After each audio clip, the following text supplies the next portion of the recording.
The Eastern Panhandle is home to teachers and healthcare workers, farmers and fishermen, servicemen and women, golfers, bicyclists, and people who love the outdoors. Where we call home isn't any one thing, so we're not either. At Rosedale Funeral Home and Cemetery, we are honored to help you plan a celebration of life that reflects one's individuality. Our trusted local team is here to see that your wishes are honored and that your special story is told. Welcome to Cookies and Milk Child Care Center. We have 2 locations conveniently located in Kearneysville and Martinsburg. Our mission is to be the leading provider of higher quality care and education services for children ages 6 months to 12 years of age. We provide the highest quality child care available at an affordable one.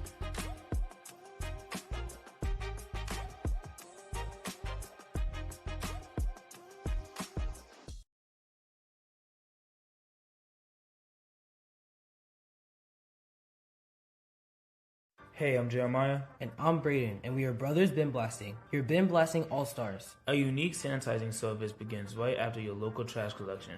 With a scheduled pickup time and location, we arrive promptly to clean your bins on the spot. Our advanced 360-degree cleaning heads and pressurized water heated to over 200 degrees ensures a powerful blast blasting away 99% of all germs and bacteria. Visit our website at brosbinblasting.com and use code GETBLASTED to receive 50% off your first cleaning.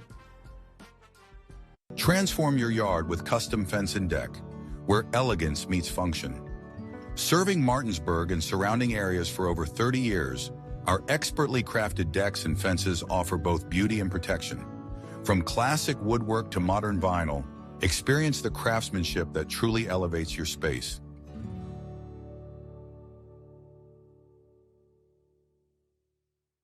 Hey guys, I'm Kyle with True Performance Fitness. I'm one of the owners here.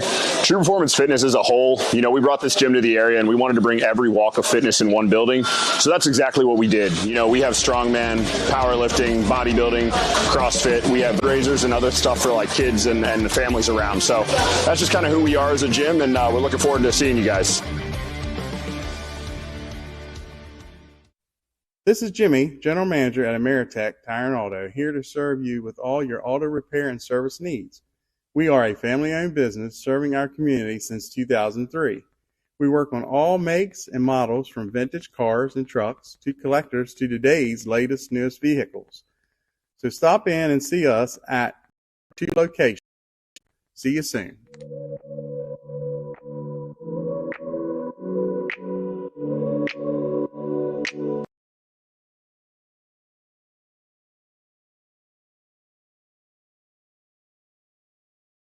Since opening in 2017, we have been the local hangout spot to watch a game and meet up with family and friends. With over 15 TVs, 2 pool tables and more, a full food menu ranging from appetizers to steak dinners, 11 a.m. hour from. To enhance the beauty of your outdoor space, look no further than R&L Landscapes. We understand that your outdoor space is more than just a yard. It's a place where memories are made with loved ones and where you find peace and tranquility. Our team of professionals will work closely with you to bring your vision to life.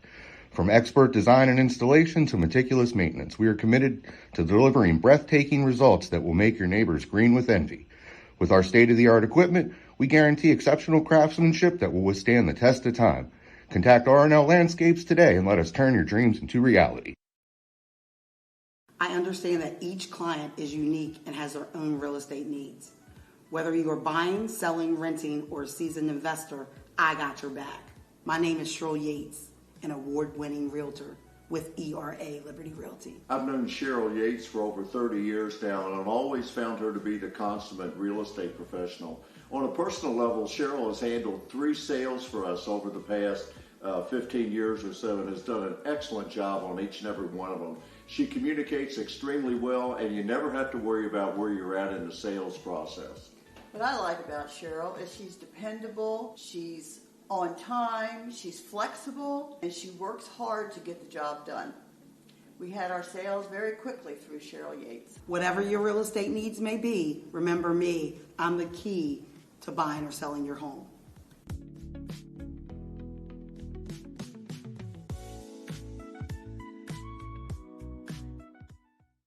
Buying or selling real estate? Katra Law is the local choice for real estate closings. In fact, we were honored to be chosen as the best of the best real estate closing attorneys for 2022 by the Martinsburg Journal. With offices conveniently located on Foxcroft Avenue in Martinsburg and South George Street in Charlestown, Katra Law proudly serves the Eastern Panhandle. Whether on the court, field, or in the classroom, we wish all of our student athletes a safe and successful. In the market for a new vehicle? Then look no further than CMA's Toyota of Martinsburg and CMA's Chevrolet of Martinsburg, all in one convenient location. We have over 350 new and used vehicles available, so you'll be sure to find exactly what you're looking for. And with CMA's Love It or Leave It promise and our lifetime powertrain warranty, you can buy with confidence. Visit us online at CMA's Toyota of Martinsburg.com and CMA's Chevrolet of Martinsburg.com, where owners just care more. Looking for better insurance coverage at a better rate, but you haven't been able to reach an actual person? Goosehead Insurance will help. Neil Powell is committed to helping you and the community get great coverage from a local agent who will answer your call. In Martinsburg, call Neil Powell Goosehead Insurance at 304-707-3549. He will customize a policy based on your needs. Call Neil Powell at Goosehead Insurance today, 304-707-3549. Hi, I'm Jeremy Adkins, Sales and Finance Director at EPAC Motors of Martinsburg. Join myself and Home Team Sports TV as we lead the charge into the 2024-2025 high school football season, presented by the all-new GMC Hummer EV. This vehicle is in demonstration mode, connected by OnStar's high-speed 4G connection. Press the blue OnStar button to learn more. EPAC Motors of Martinsburg, 838 East Moeller Avenue, Martinsburg, West Virginia, 25401, or visit us on the web at www.opacandmotors.com. Hello, everyone, and welcome to the 2025 Home Team Sports EPAC Media Day, where I'm your host, Drew Pitzer, and also joined by my other co-host, Jeremy Atkins. Up first, we had the Hedgesville Eagles, led by Coach Matt Fairclough. His players include Chaz Milburn, Brody Fairclough, Chris Williams, Woody Smith, Aiden McDowell, Braden Keefe, and Noah Farrell. So I'll ask the first question, Coach Fairclough. Obviously coming off a season last year where you started, 2-0 and kind of had a tough season to wrap up. What is your expectations going into this year, and how do you look to improve? I think the biggest thing for us last year is we couldn't stay healthy. We couldn't get everybody on the field after that first 2 weeks. We had guys separated shoulders, broken hands. Had a couple guys out with fractured.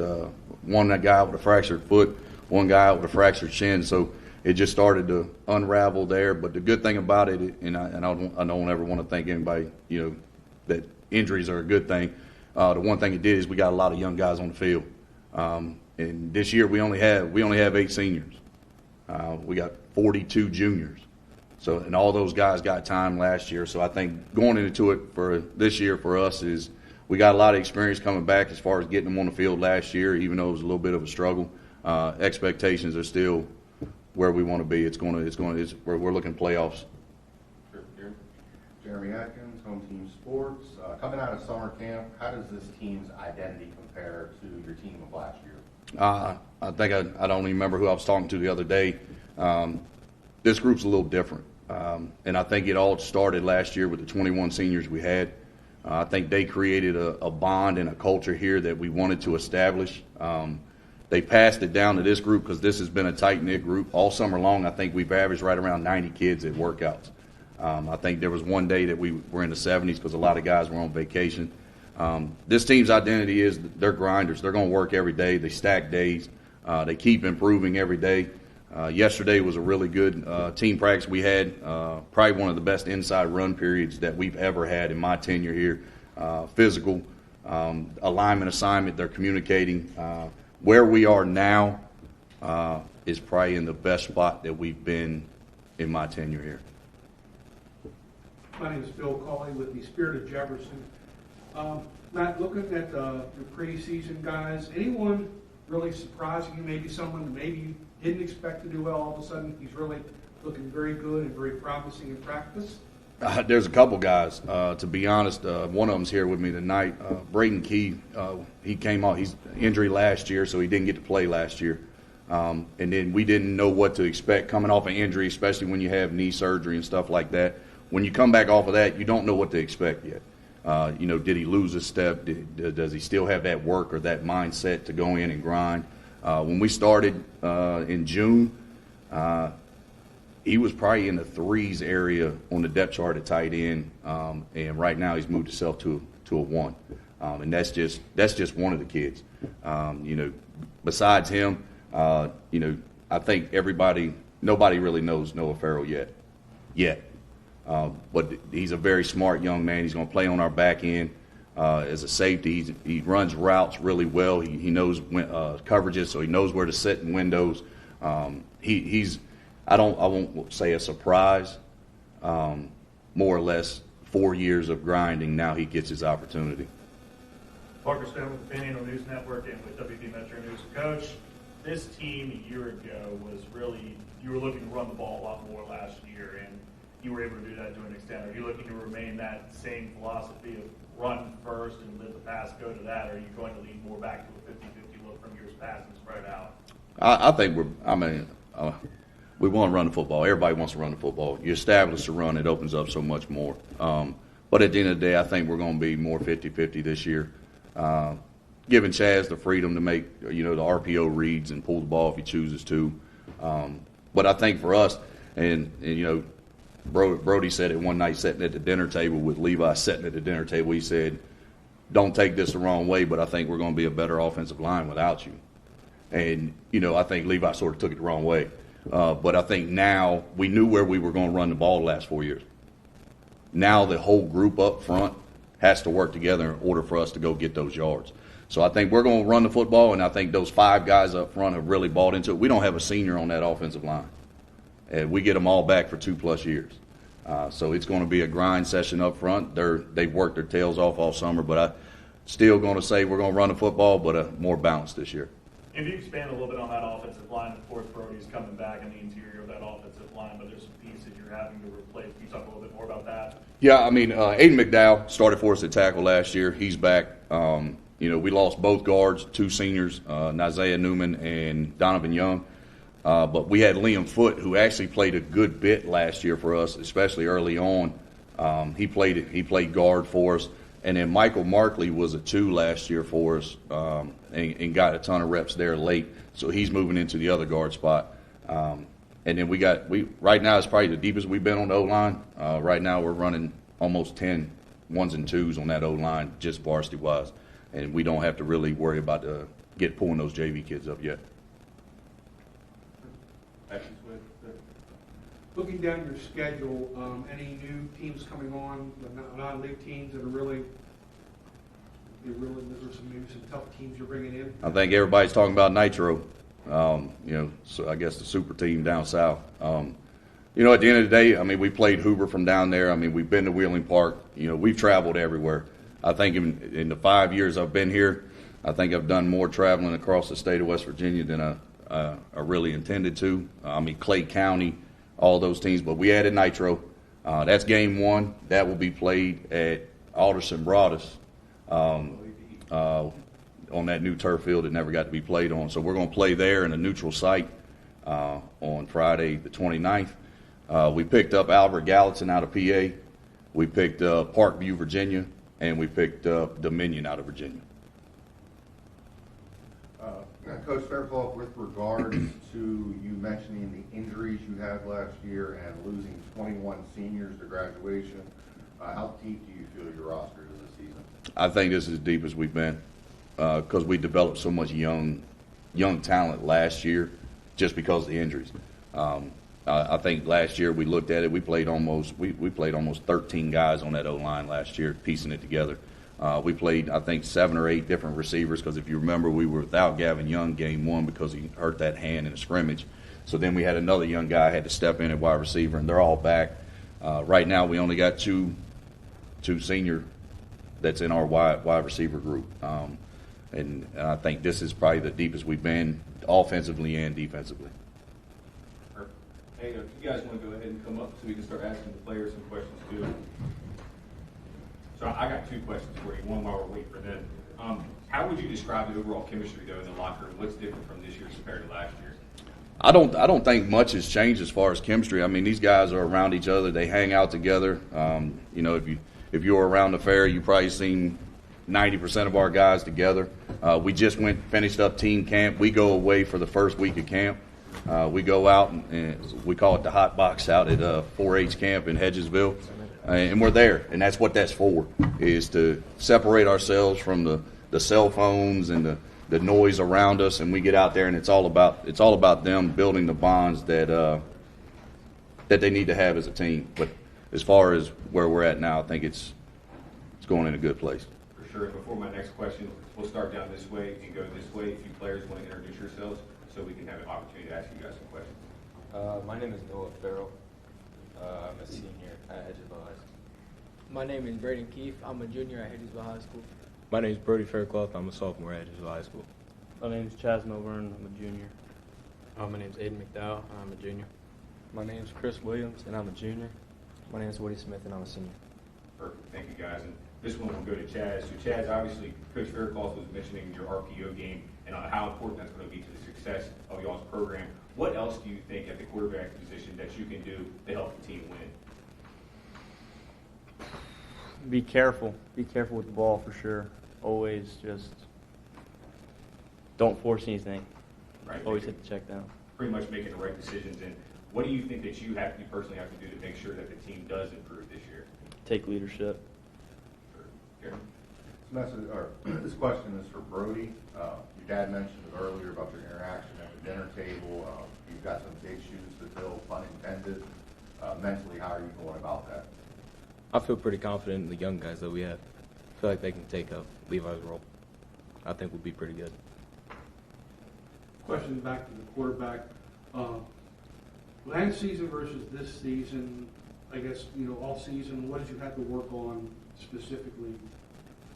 Any injuries, anything? No, sir. You need to work on? I didn't have much of an off season. So, well, this year I had a great off season. I got a lot stronger. I just had a way better off season. Chris, you got some good run, I think, in the second half of the season. You split some carries with Dalton towards the end of the year, and now it feels like you get to be the 1A in this backfield. How have you prepared this offseason, and knowing that you're going to be carrying the rock? You heard Coach talk about having one of your better zone run practices in a long, long time. You being the 1A in this backfield, I'm sure that's going to feel good. And how's your preparation been in the offseason? Yeah, well, I've just been in the weight room a lot. Mainly every night I just go to the gym and make sure you eat food. Eat a lot of food and good food too. Don't eat junk, just good food. And Woody and Noah, both of you guys are going to be stepping up big in the passing game this year. With Coach saying that that lean of the run-pass differential is going to go back to more of that 50-50 ideal split. You guys are going to see probably a lot more targets. How are you guys feeling with stepping up and getting some more opportunity for both of you guys? I'm pretty excited. Yeah, it feels pretty nice to be able to go back to RPO game, so it's not heavy, specifically heavy, so we can split it up. This can be for any of the ball players, whoever wants to choose to answer this is fine. What's it going to take to really be competitive? Let's actually rephrase that.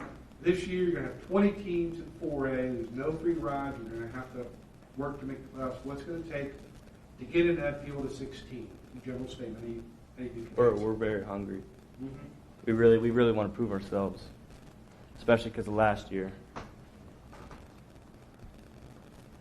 This question is for the whole panel of players. Is there a specific tradition or pregame ritual that you guys want to tell us about to get y'all jacked up to go out on the field? I gotta think. Hold on. Chris, don't answer it. Yeah. Somebody got to. Try to put him on the spot.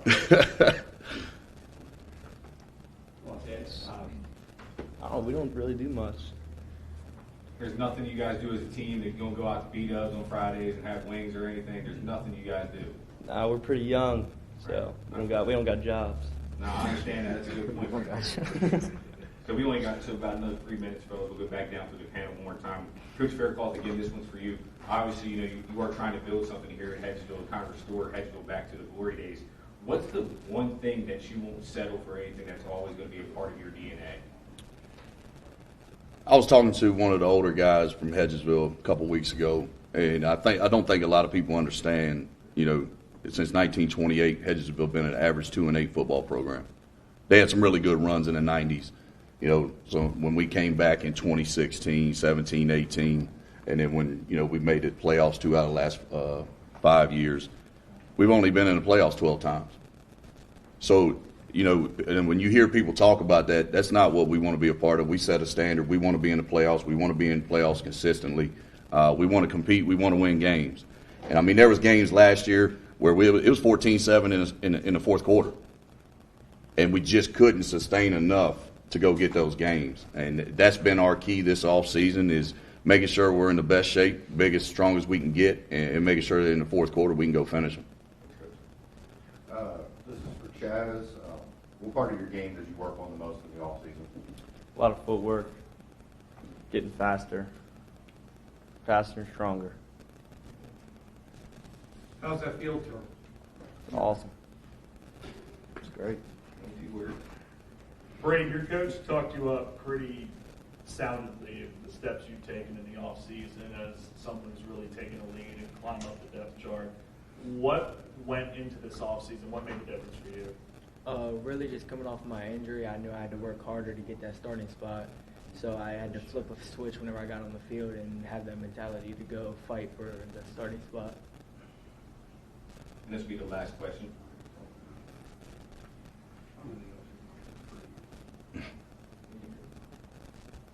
Okay, so this will be the last question. So this is a pretty easy answer, yes or no. Will you guys be in the playoffs this year? And anybody can answer that. Yes. Yeah. I like that. Coach, thank you guys. Thank you, players. You guys are free to be dismissed back to the talk room. All right, appreciate it, folks. Thank you. Guys. Thank you. Everyone at Hedgesville High School, led by Coach Matt Kirkland. Up next is the Washington Patriots, led by Coach Kogan. You guys can go ahead and come on up. Good, right?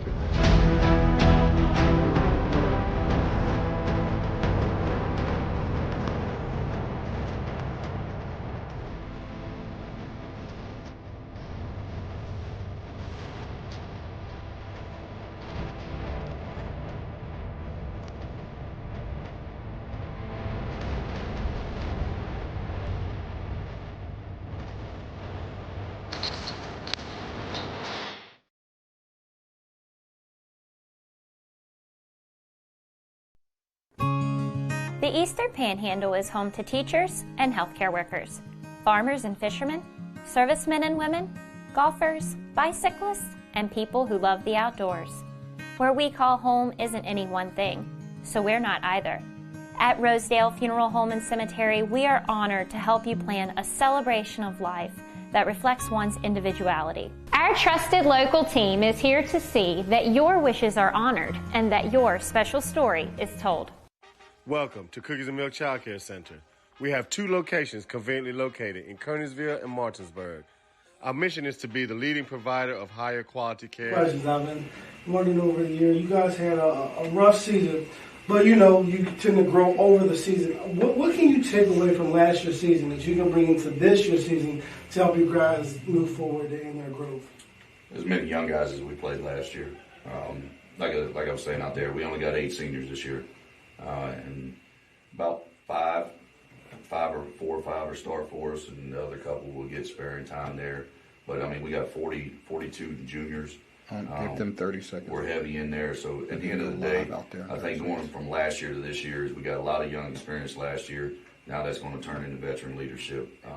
And going forward, I feel comfortable with this group. Let me ask you a question. Staying healthy, is that a focal point that you guys have used over the offseason to your athletes, to your coaches? Is there something you emphasize? We all know that injuries come and go forward. It's a physical sport you can't control. But is that something you guys emphasize going into this year to be able to? We changed our whole lifting routine. We changed, we got Nate Sowers. Nate comes down. He trains our guys in speed, agility, the flexibility, mobility. The thing about it is, normally when we say Nate, we got Nate's tomorrow, we got Nate's on Thursday, these guys are like, oh, here we go. Because when he comes down, he really works them. So We've added him in a little more.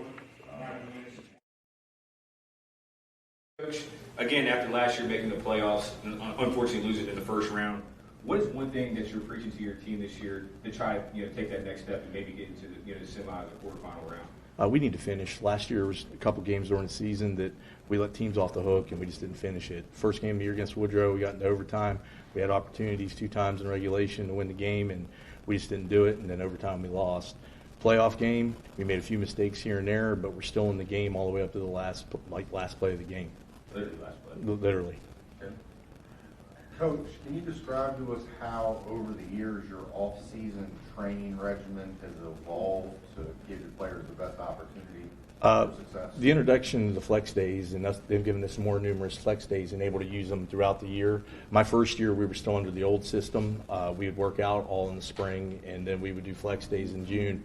The last 2 seasons, we've done the spring flex days where we've worked probably about 3 weeks in May, leading up to our June practices. The offseason, I hired Tommy O'Connor and Stephon Johnson to run my weight room and all my flexibility stuff. Those guys are doing all of the stuff, the state-of-the-art stuff that you see, and it's working really well. First of all, nice helmet. Thank you. Question. We spoke earlier. It's been like a week. So what kind of progress are you seeing with this team now? 1 week into practice, are things really coming together, developing? We're coming together. Like I told you when I talked to you last week, our big question mark is going to be our offensive line. We have 5 new guys there that really didn't play a whole lot of varsity football last year. They played JV ball. It's going to get them the experience and getting them gelling together. Coach, you traditionally run a spread for most of your coaching career. Is that going to stay the same? And how much of running the football is going to be important with Allen probably being the focal point of that this year? We're going to run the ball a little bit more than we normally do this year, but we're still spread offense. You're going to see us in a little bit of 2-back. It'll be 2-by-1 stuff. Allen will be one of our backs, but we have 2 other backs that are really good, and Cody Titus and Xavier Mack, rising sophomore. We have like 3 solid running backs, so I'm going to use them this year.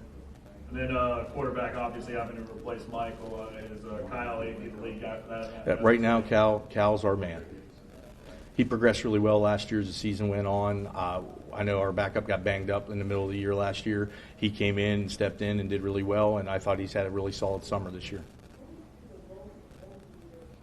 Looking at your schedule, we spoke about this. Have you gotten any preseason scouting reports from any of the opponents on your schedule? And if so, anything really stands out to you? We're worried about Woodrow Wilson, and we talk to people and we know people. They kind of reflect us. They lost a lot of their offensive production. They graduated a lot of their running backs and their linebackers. I think they graduated 3 guys off the offensive line, so they're going to be young in some spots like us.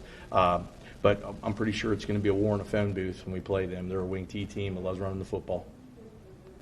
Coach, you mentioned you had 5 new starters on the offensive line, and you had a lot of turnover on your roster. What's been your approach in the offseason to develop your younger players to take over these positions? Reps, more reps, and reps. We've been practicing everybody. We had a decent depth last year, so that depth stepped up with the departure of some guys. We have a young group to come in. They were active with us in June. We're trying to build our depth with it. For sure. And obviously, Coach, you spoke on losing Mike. Lost a couple other guys from that prolific offense. What are some of the key leaders that are stepping up now for this year's team? Cal's doing a great job leading the football team. Max Bustamante didn't play football last year. He's one of our centers. He stepped up really big. He's the focal point. He's trying to control our offensive line and communicate. Caden Jones played JV football, played a couple varsity games for us last year. He stepped up at left tackle. I think he's doing really well. And we got Gunnar Waxler, who's like 6'7", and he might be taller than that, but I always have to look up to him. He's progressed really well this summer, and we're looking forward to him playing right tackle.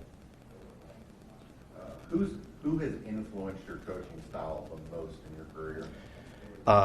My old head football coach, Reno Suckoch, who's in the Hall of Fame in high school sports and still coaching at Steubenville Big Red, has a lot to do with the background and my philosophy, the way we do football.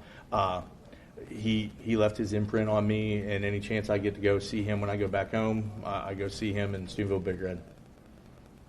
Any surprises, Terry, the younger players that maybe are lower on the depth chart that won't start but really look good and may find their way, into your starting lineup at some point? We have a few rising freshmen and a couple of the rising sophomores that have impressed us this year. Rising sophomores got a really good depth. That's what we're trying to create with it and some of the freshmen. But we have a really good group. I'm not going to try to single any of them freshmen out yet because I don't want to put any pressure on them. Coach, outside of that offensive line you mentioned, I think maybe your receiver group might have the biggest question for many going into the season. Cam's some guy that's had some time there, as well as Phillip. Outside of those two, who are the other big? Chris Durant played last year, played football. He's a track guy. He was on our 4x1 and 4x2 state runner-up team this year. He played last year, first year. We saw a lot of positive stuff from him at the JV level, and he's looked really good this summer, so we're looking for big things from Chris. Mario Prince played a little bit for us last year as a transfer from Jefferson his junior year. He's looked really good this summer and progressed really well. We're counting on Phil and Cam to help those guys out and handle our pass game.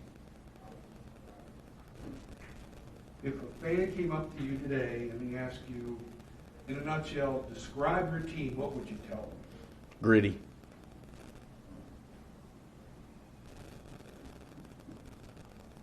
What's the biggest challenge you expect to face this season on or off the field? Our biggest thing, like I said, it's my offensive line progressing and getting the experience and gelling together and getting everything working, because we all know it all starts up front on both sides of the football. So, Coach, in one sentence, what is your team's biggest strength this year, and also what is your team's biggest weakness?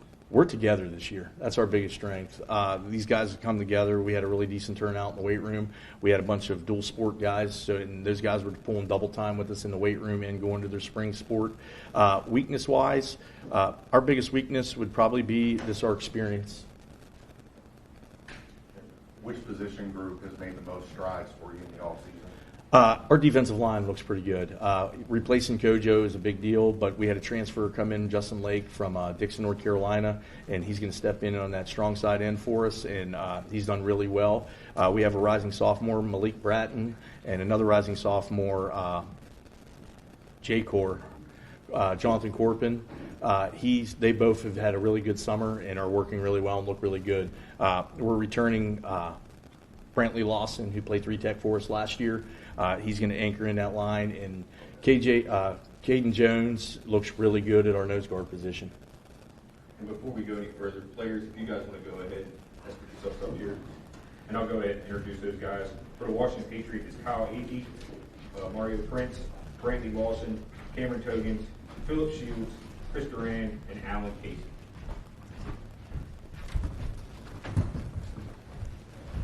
What's up, fellas? What's up? Jersey, they're sweet. Thank you, sir. Oh, this is for Cameron Togan. He's been a multi-year starter on the defensive side of the football for Washington. How are you assuming basically a leadership role now? Is to keep these low class, freshmen, sophomore, keep them in check, help them out, raise them up to become better football players. Fellas, obviously, you guys are a bunch of new faces. How do you all want to leave your impact on the EPAC and at Washington? And any of you all can answer this question. Don't speak up at once, guys. So not everybody speak at once.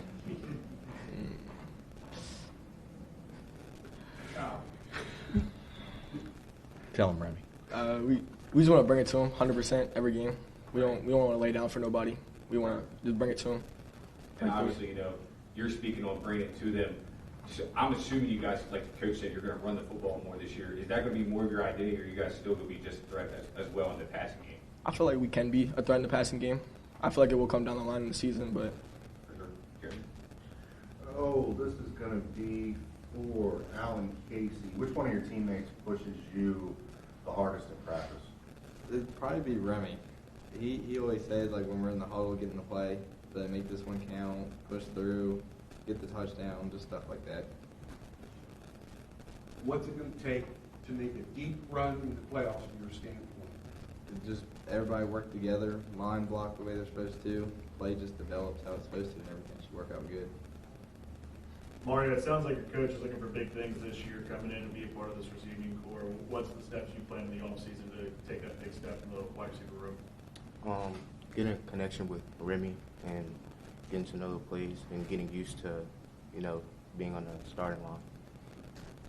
And Kyle, what's the offseason been like for you? mainly doing stuff in the shadows, if you will, kind of with the JV and working your way up and having a good offseason. Now you get the keys to the offense here on the varsity team. What's that been like for you getting that as someone who's a younger quarterback in this conference? I feel like it's been good. I feel like I've really stepped up and really been focused this offseason about making my game sharp, making it where I can play at 100%. Colin, were there any rule changes this year, for high school football? And if there were any changes, how's it going to affect your play? Any changes at all? No. You can get that NIL deal. Wish.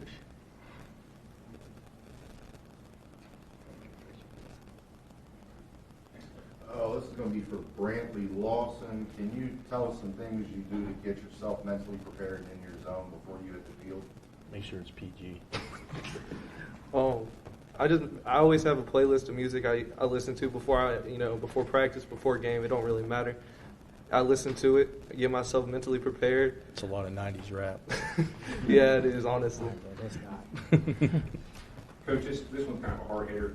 Who's the biggest comedian on your team? Chris Durant. I've seen him at point that, I definitely tell he's got the mantra for that. But in all seriousness, what position group have you seen with the most improvement?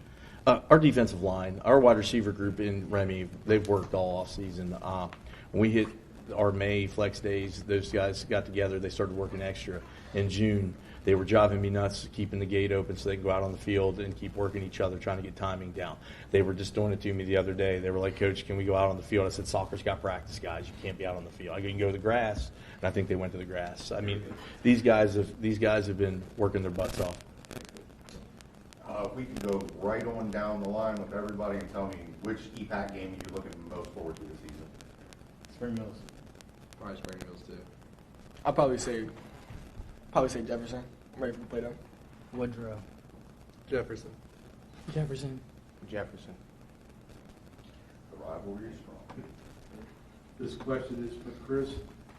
Who has been the most inspirational person, in your life as a person and as a football player? Well, I smell the smoke. I probably have to say my dad, because he used to play football back in the day. When he went to high school, he played college ball, and yeah.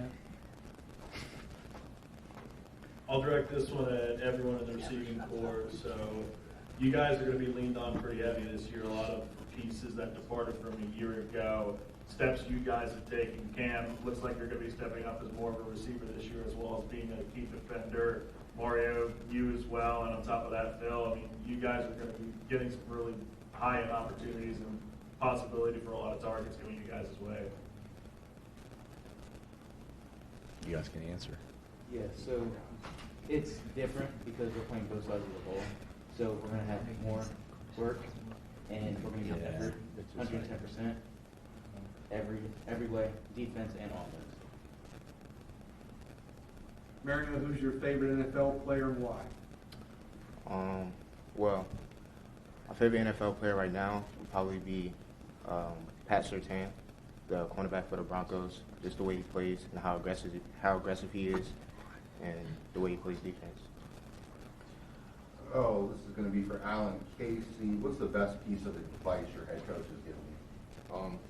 Just run the ball hard. Don't let nobody tackle you. And Coach Ray, again, this one's for you. What's the biggest challenge you expect to face this season?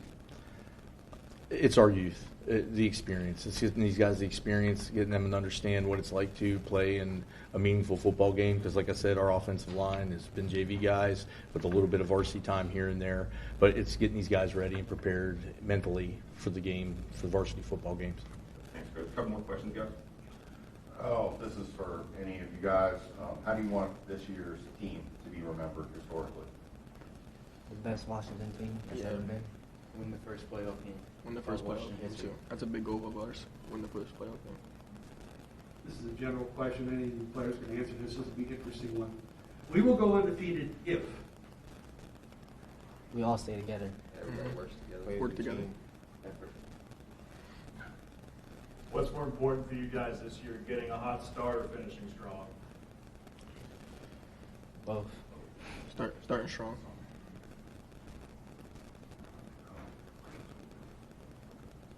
Coach, what is also your favorite memory from your coaching career so far? Wow, there's been so many of them. The opportunity, I can say my favorite memories, I had the opportunity to coach both my sons in high school football.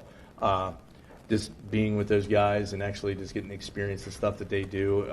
Also being that mean guy all the darn time and having to figure out dad and coach half the time. But I'd have to say having the opportunity to coach both my sons in high school. Yeah, Coach, and this is my last question for you. Obviously, with a young team and placing a lot of key position groups, what motivates you about trying to prove people wrong and say, hey, we're going to be just as good as anybody else in the EPAC? I'm going to coach our kids, and they know it. I'm going to give them everything. I'm going to put them in the right spots. I give them all the information, the tools, the keys to win football games. The best way we could do it is just to execute, and these guys know I have their back. Perfect. Thanks, Coach. Any other questions, fellas? I'll wrap with this. Coach, your defenses historically have been very aggressive, very blitz heavy. Expect the same for 2025? That's a dumb question. Yes, we are going to. When you play Washington, you know we're blitzing. We were watching film the other day, and the kids looked at me and were like, Coach, we blitz like every play. I said, nah, there's about 5 or 6 we don't. About 85%. It is. It's about 80, 85. Perfect. Well, thanks, Coach and players. You guys are free to dismiss to go back into the Chalk Talk Lounge. Thank you, guys. Appreciate it, guys. Washington Patriots led by Coach Terry Ray.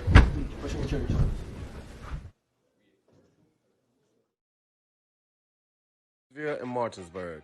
Our mission is to be the leading provider of higher quality care and education services for children ages 6 months to 12 years of age. We provide the highest quality child care available at an affordable cost. For more information, contact us at 304-901-2961.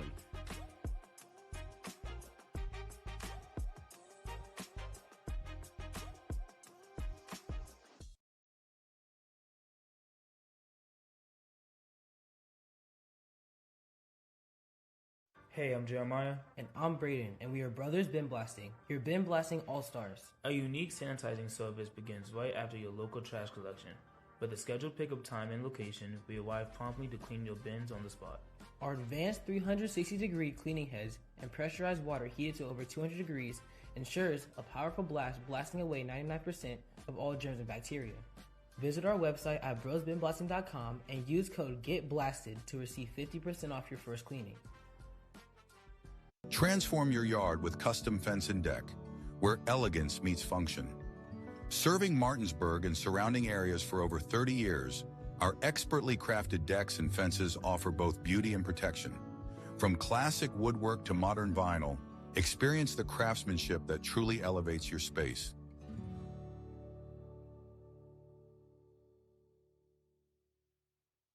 Hey guys, I'm Kyle with True Performance Fitness. I'm one of the owners here. True Performance Fitness as a whole, we brought this gym to the area and we wanted to bring every walk of fitness in one building. So that's exactly what we did. We have strongman, powerlifting, bodybuilding, CrossFit. We have posing rooms, a full turf, a full track outside. We even have a basketball court. We wanted everything to be under one roof. So that's just kind of the thing that we did. We also went out and we made sure that we got top of the line equipment. We also make sure that all the pads and everything are getting replaced and all the machines are being taken care of properly. That's just something we strive to do for this community. We also like to give back to the community with donations, fundraisers, and other stuff for kids and the families around. So that's just kind of who we are as a gym, and we're looking forward to seeing you guys. Chris, Mario, and a couple of the younger guys we have, they're all gelling together. They communicate really well, and they pick each other up and push each other. Casey, a question for you. We all know that they say you win and lose football games in the trenches. You being the running back, what have you done this season to take on the load that maybe one day we have to carry the ball 40 times and grind it out to get that win? Are you prepared to put the Patriots on your back this year late in the season? Yes, sir. What have you done to take on that responsibility to carry that load? Just always work, make sure that I'm in shape, not going to get tired during the fourth quarter or overtime, anything like that. Mr. Tokens, they say that you play both ways. What is it like, going into a game against, Jefferson, or Spring Mills, or Martinsburg? It seems like every team you play, you go to punch. What is it like knowing that you got to go both ways, back and forth, every single day, every single down? And what is it like just being able to get your mindset and say, hey, listen, I got to do this, even though I'm tired, even though, it hurts. Football is not an easy game. It just shows that I can play both sides of the ball no matter what. With the effort that I have and what I put on the field, I can play both sides no matter what. All right, this is an open question to all y'all. Who's the vocal leader? All of us. Hey, listen, that's the first time I've ever had an answer. So all of you guys are going on the field letting your team know, listen, we're ready to go. Yes, sir. Coach, can you attest to that? Yes. And my question to you is, going into the season, what are people going to expect out of your defense that they didn't expect last year, every down, every day, when they step onto the field on Friday night? They're going to get to watch the defense. We're going to bring pressure. We're going to be aggressive. We're going to fly the football. Guys, I love those jerseys. Are you excited about them? Yes. So do y'all feel like look good, feel good, play good, or do y'all think I'm going to play good regardless? Regardless. I got a question for all of you. They said, hey, who do you most look forward to? I want to know, being that are from Washington High School, how could you answer that question by saying anything else other than you're looking forward to playing with Jefferson Blues? No. So I just want to know your mindset. What put you in the mindset of thinking, okay, of all the teams you're going to play, I want to kick Jefferson's butt. Like you said, Spring Mills, which I get, state title contender. But what took you away from that rivalry to say you want to say something else? I mean, if each one of you answer that question. I don't know. I actually don't know for Who did you say? Jefferson. Jefferson. You do feel that way. Yeah. What about you? I said Spring Mills because every EPAC game is like a rival game. Okay. Oh. So everybody's a rival game. There's nobody above anybody. You feel like everybody's are pretty much even. I love that answer. I said Spring Mills because everybody says Jefferson, and Jefferson's just like an average team. Spring Mills, they went to the state title, so I would like to beat them. Coach, you hear that? They're starting. This is. I said Jefferson rival. I said Woodruff because of what happened last year. Oh, that's different. I said Jefferson. For all the people that wanted to leave our team and all that, we get our get back. Yeah, I said Jefferson too. Just because the way they talk about Washington and how everybody thinks Jefferson's won't beat us. Coach, I know you're looking forward to every game this season. What is it about this season that you feel differently? Going into the season that this may be the year you get the playoff win, get the fan base behind you guys and moving forward. Well, this group of kids we're together this year. This year, the bond between this group has been pretty tight. They're working together, they're communicating together. All right, go to commercials.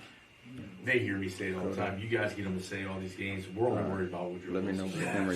That's all we worry about. That's week one. We got to get through week one before we get to anywhere else. And what is the farthest travel game that you guys have this year? Woodrow Wilson. It's about 4 hours away. HTS EPAC Media Day in 2025. We now have the Spring Mills Cardinals led by Coach Marcus Ball and Buddy Hessen. Coach, obviously, coming off a state championship appearance, and your only 2 losses were at Martinsburg last year. How do you guys look to build on that and try to finally get the prize and actually win the whole thing? Well, I think most importantly, we got to better ourselves. It's one of the things we kind of came into the season, each and every day we want to try to stride ourselves to having that perfect practice. We do pretty well with, starting off on the high there, but then gradually dropping down, and it's been our goal to find a way to increase that practice intensity every single day. Coach Law, how do you replace Max Anderson, the leader, not necessarily the player, Max the person? Well, I think Max also, he brought a lot to the table for us, and speaking of that leadership part of it, but it's been one of those things, it's hard to replace one guy like that, but when we look at our seniors this year, it's a committee type deal for us. And so each one of our guys this year do bring something specific to the table, and it's just getting those guys to come out of the shadows and step up to that plate because, not having Max, it's an opportunity, great opportunity to get up and lead. All eyes were on the Eastern Panhandle down at Charleston last year for the state championship. You guys had a real good game against Martinsburg. What's it going to take to maybe have a repeat, go back to Charleston? What's it going to take to get back there? Because there's going to be a target on your back. You want it? Well, for me defensively, we never look ahead. On the way down, someone was talking about a team down the road. Well, I told those guys their first and only thought right now should be Jefferson, first team on their schedule. Everybody get Martinsburg this, Martinsburg that. we play Jefferson week 1. We'll worry about Martinsburg week 7, 8, whenever we play them. And that's how we want to approach it each and every week. You all were able to pick up a couple key pieces, both the Jones brothers coming over from Washington. How are those two going to affect how you all are going to operate and scheme those two up? Well, I think offensively, each one of those guys brings something unique to our offense that we had last year. And so it's been kind of one of those things, as a unit, finding ways to embed them into that offense. And I'm sure Coach here will talk about defensively. But first of all, great kids, and that's the most important thing. You get guys coming in, you want people to fit what you have, that chemistry, that bond. And, I can't speak enough about those two joining our program. Well, I know for me defensively, they know, there's nothing promised. The kid's coming back. There's no, hey, I was a starter last year, it's my job. There's nothing promised. They have to earn. And for me, if they're one of the best 11, they'll be on the field. Yeah, that's what I was saying earlier when I was saying. And speaking to the offense, how's Ryland's off-season been with him now getting the mantle and the keys to the offense in 2025? I've been happy. Every single day we sit there, we break it down, our discussion, and because when it comes down to it, he is my eyes, my ears, my voice on that football field. So it's right now, it's getting him and I on the same exact page, finding out the schemes and things that he likes, what he doesn't like, and ultimately my goal is to make sure he's comfortable out there. You already know, Coach, who's coming back this year, who's going to fit into your game plan. Looking down the depth chart, any surprises? Well, I think also you look at a transfer, the Jones boys coming over. I think obviously last year watching them on film and playing against them, we thought they were great kids, great athletes, but actually seeing them every single day and the effort and the stuff they're giving us has been tremendously. I also think we got a couple of young guys on the offensive line. Well, they'll be juniors, but obviously they're having to step up into a role they haven't had to do last year. So there's been some good stuff on both sides of the ball. Guys that are stepping up to the roles that they have to do now. This is for Coach Jensen. When you came to Spring Mills, they hadn't had a lot of success on the field over the years. Personally, what does it feel like to take a team that didn't have a lot of success and turn them into what amounts to one of the top 2 teams in the state?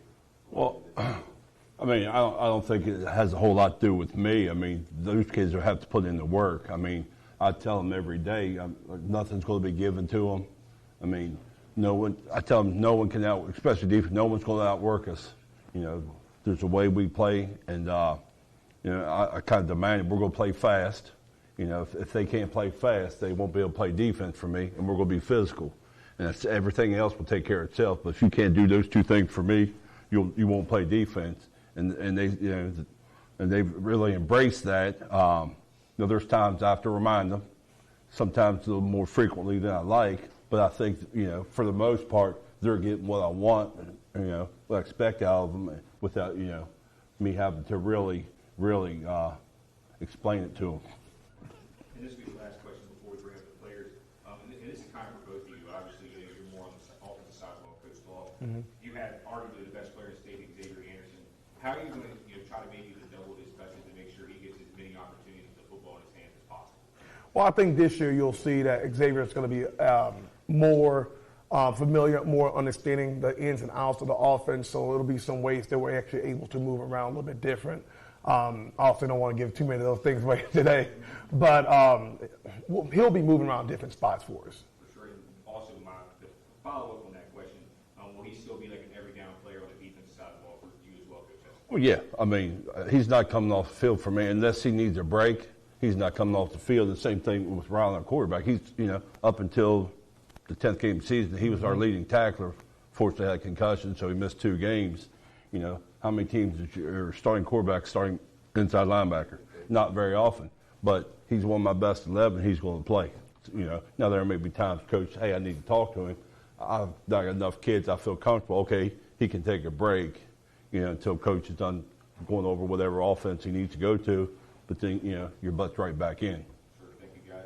If you guys want to go up and take a seat and also introduce yourself. We'll go from the All right, yeah, for the coaches, you got to stay up there, but just spread your microphones out.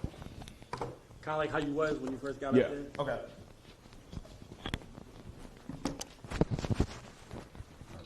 Take the thing off. Just move it down there.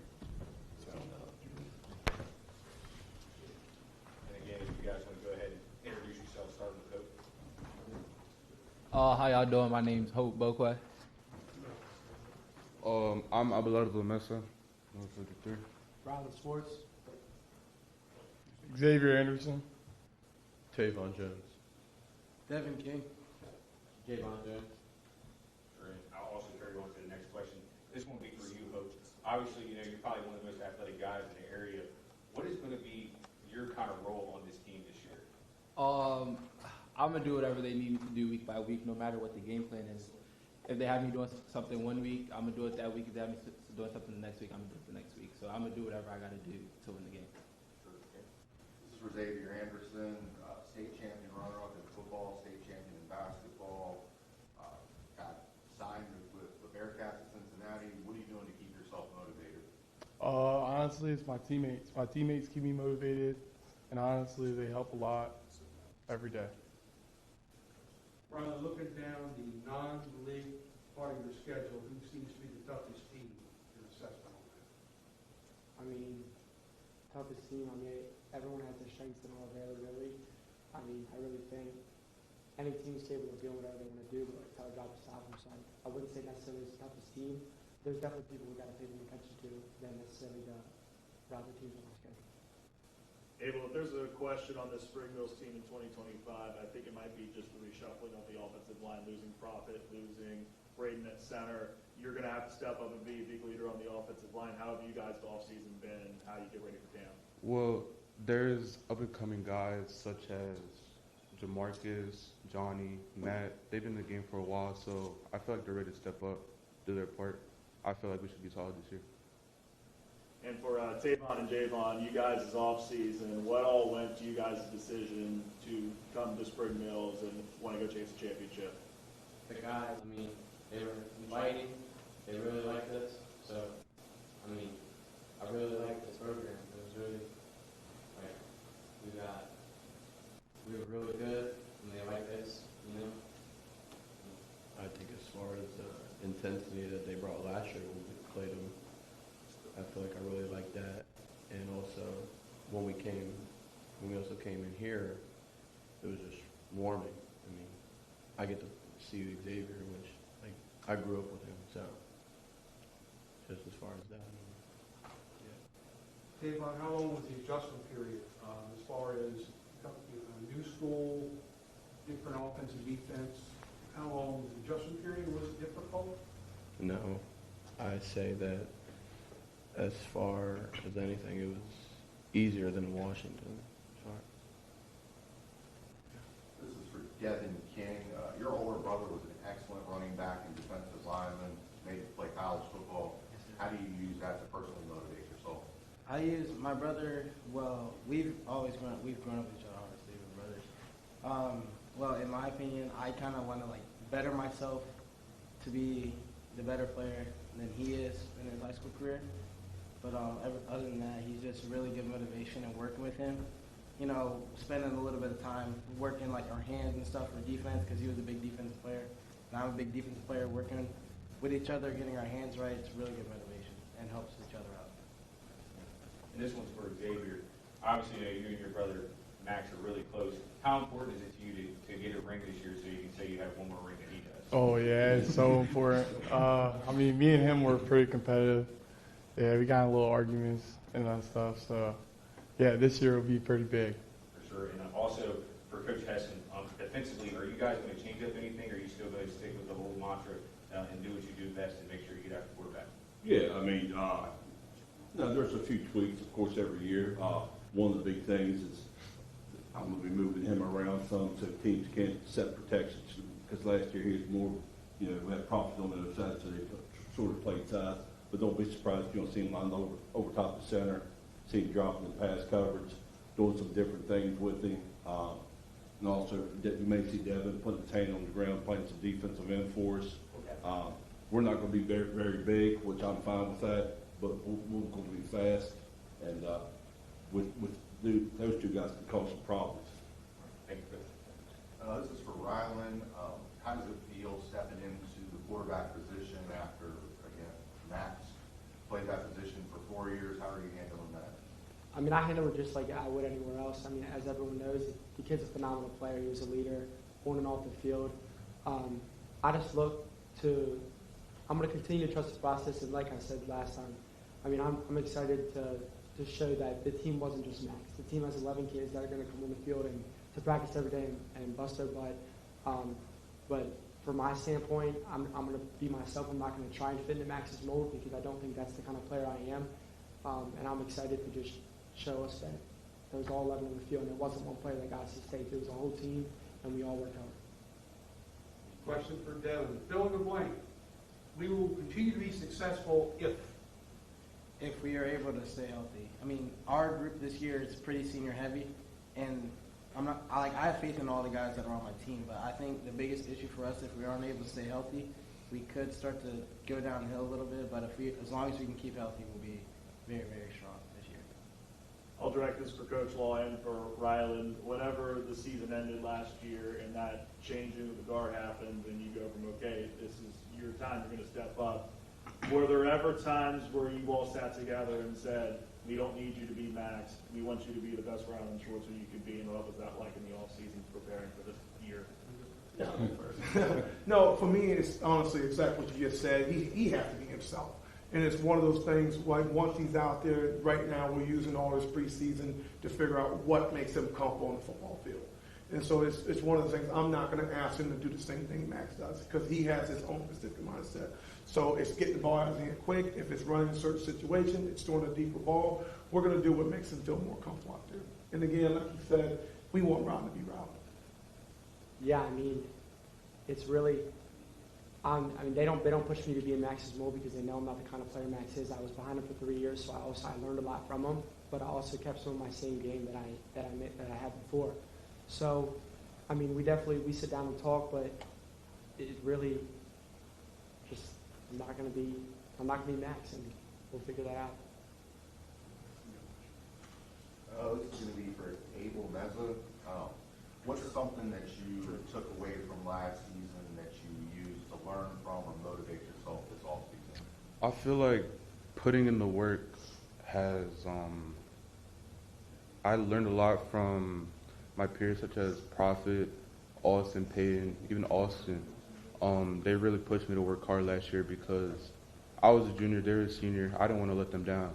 So really stepping in, filling their role maybe, that's just putting in the work. That's what I feel like. You guys, this will be the last question. And Coach Law, how do you want this team remembered this year?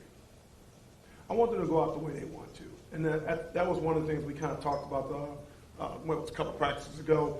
You know, these guys only have so many more practices before the season starts. And then once these games hit, it's going to go by fast. We want them to go on top the way they deserve to be. And they put the work in, and I think they deserve to go out on the very top there.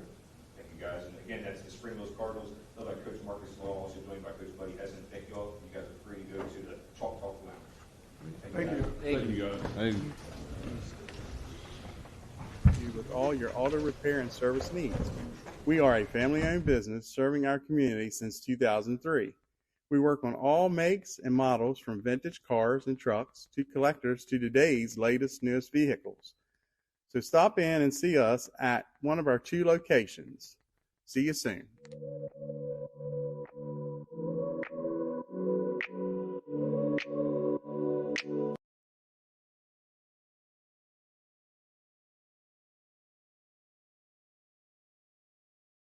Since opening in 2017, we have been the local hangout spot to watch a game and meet up with family and friends. With over 15 TVs, there isn't a bad seat in the house. We have arcade games, including the world's largest Pac-Man, 2 pool tables, and more, serving a full food menu ranging from appetizers to steak dinners, 11 a.m. to 11 p.m., 7 days a week, and later on weekends. Daily drink and food specials, and of course, happy hour from 3 to 6 Monday through Friday. Come on out to Benchwarmer Sports Bar and Grill. Looking to enhance the beauty of your outdoor space? Look no further than R&L Landscapes. We understand that your outdoor space is more than just a yard. It's a place where memories are made with loved ones and where you find peace and tranquility. Our team of professionals will work closely with you to bring your vision to life. From expert design and installation to meticulous maintenance, we are committed to delivering breathtaking results that will make your neighbors green with envy. With our state-of-the-art equipment, we guarantee exceptional craftsmanship that will withstand the test of time.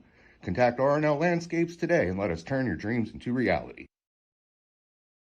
I understand that each client is unique and has their own real estate needs. Whether you are buying, selling, renting, or a seasoned investor, I got your back. My name is Cheryl Yates, an award-winning realtor with ERA Liberty Realty. I've known Cheryl Yates for over 30 years now, and I've always found her to be the consummate real estate professional. On a personal level, Cheryl has handled 3 sales for us over the past 15 years or so and has done an excellent job on each and every one of them. She communicates extremely well, and you never have to worry about where you're at in the sales process. What I like about Cheryl is she's dependable, she's on time, she's flexible, and she works hard to get the job done. We had our sales very quickly through Cheryl Yates. Whatever your real estate needs may be, remember me. I'm the key to buying or selling your home.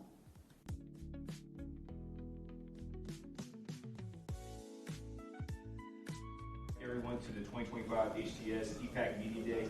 Now we have the Muscle and Appleton coached by Brian Thomas.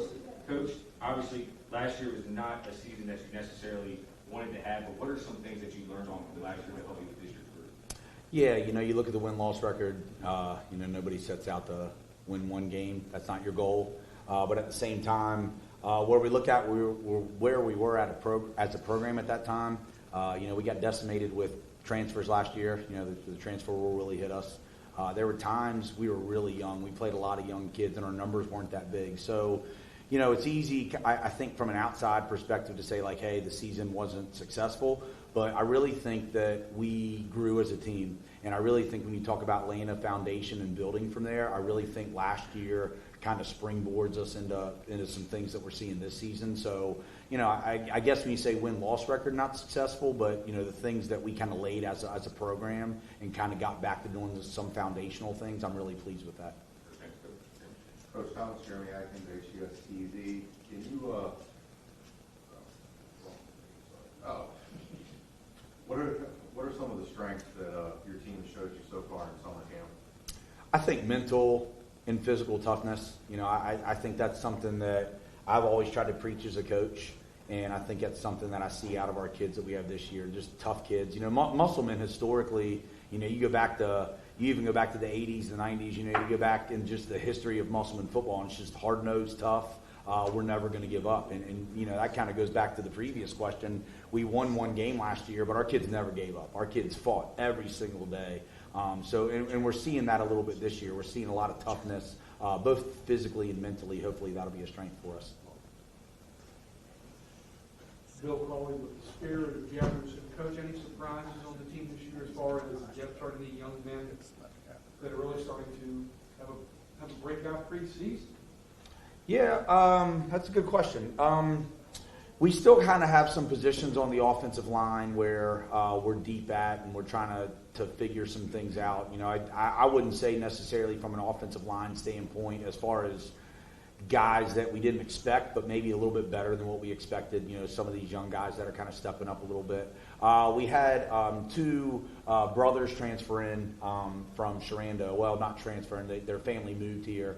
They finished the year in our school system last year, Devin Lewis and Deshaun Lewis, and they're both going to be seniors. And anytime you get kids like that, they played at Sharando last year. Their family moved in. You don't know what you're getting, but right now we have them penciled in as starters for us. Both of them are going to be starters for us, and they're you don't know what you're getting when you get guys like that, and they've been really good surprises for us. They're going to be really big pieces for us, both of them on both sides of the ball. Coach, I know this offense kind of uses their quarterback in a unique way. You call it the playmaker position more times than not. And you're one of only 2 programs that return your quarterback or playmaker in this case from a year ago. And Zach, how's his offseason been so far? Yeah, Zach's great. Zach's a kid that's been in our program now for 4 years, and Zach's really progressed. I think I've had a good relationship with Zach really since he was young. You can kind of watch a kid when they're 13, 14 years old and see if they're talented. And I can tell Zach, when he was a young kid, like, hey, he can throw the ball pretty good. Like, he has things that you can't teach. So Zach kind of has grown in our program a little bit. I think the thing that I'm most impressed on Zach now is just his attitude day in and day out at practice. is he comes out and Zach practices hard. Zach gives us everything that he has, and he plays like that a lot too. So, I have a lot of faith in Zach, and just trust him a lot with what he's going to give us. And especially in the trenches, I know that's going to be important for what you want to do as a football team, offensively and defensively on the line. How has that looked so far? Yeah, we have depth up front with the offensive and defensive line, but we're still young with the offensive and defensive line. There was I like to tell this story. We played Wheeling Park last year in our playoff game, and early on it was a tight game. I think the start of the second quarter was 14-0. We were playing it pretty tight. They pulled away from us big time late, but it was 14-0. I look out in the field, and we had 5 ninth graders on the field at that time. I'm like, man, we're in a 14-0 game with one of the best teams in the state, and we got 5 ninth graders that are on the field at one time. So, having said that, a lot of those kids are the ones that are back this year. So a lot of those guys are O-line, D-line guys. So they're still young. Even though they have a little bit of experience, they're still young. And we're going to lean on those guys a little bit. The trenches, to me, the trenches are big. I think the offensive line is probably the most important position group on a football field. I've kind of always believed that. I know your offensive and defensive sets can vary depending on the game situation. What's your base offense, your base defense? I like to steal the Steve Spurrier quote. And Steve Spurrier said, I'm an old school guy a little bit where, I grew up on, guys like Steve Spurrier. Shoot, these guys don't even know who Steve Spurrier is. You ask these players, like, hey, who did he coach for? I don't know. I kind of like Steve Spurrier always said, I want to be different. I want to be unique. I don't want to do what everybody else is doing. I don't want to line up. Everybody, when I was a young coach, I remember our defensive coordinator came out, and it really opened my eyes. I was probably 22 years old, and he said, guys, they're just lining up in a 2x2 set. We see this every week. And it was like we didn't have to spend any time prepping for it. And then I thought to myself, like, man, when I get the chance to be a head coach one day, I want to be different. I want to be something where a coach has got to say, like, man, we got to line up to this, or we got to do that, or we don't see this every week. So I guess I would call our offense kind of a hybrid single wing. I visited with a lot of coaches last offseason when we went to the single wing and picked a lot of different coaches' brains and kind of said, like, how do you do this? How do you run this? That were single wing coaches. We kind of add a little flair to ours because ours has got a little bit of a spread aspect to it. So I would probably say we're a hybrid single wing. It's very unique. It's very different. I want to give you sets that you never see that you got to line up to and think about. Defensively, we're kind of based out of a 4-2-5.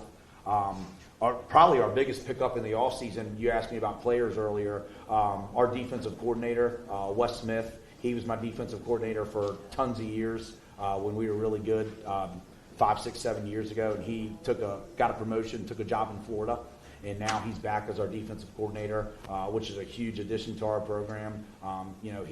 He's basically like an assistant head coach to us. So he runs a 4-2-5 scheme, but he also wants to be multiple in that and give you different fronts and different looks and different coverages and different sets. So we base out of a 4-2-5, but we're going to jump around on some different stuff.